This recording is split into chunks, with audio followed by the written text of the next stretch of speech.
धन्यवाद।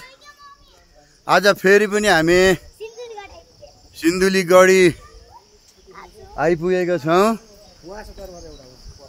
यो चाहिँ हामी जेलघर र अदालतमा आइपुगेका छौँ। हाम्रो टोली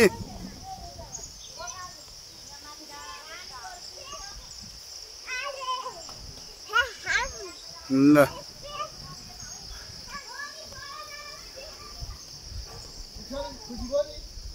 जेलघर अनि अदालत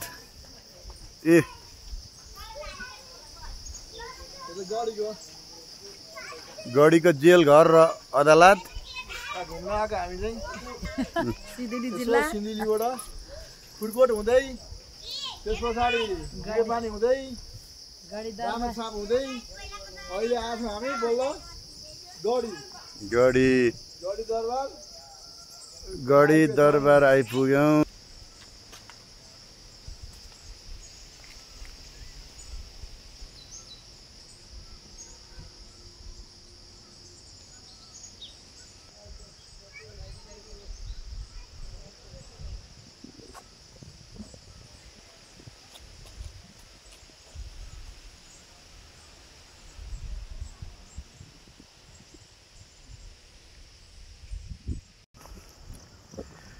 हामी चाहिँ सिन्धुलीगढी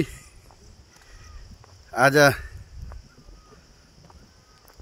पाँचौं दिन हामी सिन्धुलीगढी आइपुगेका छौँ।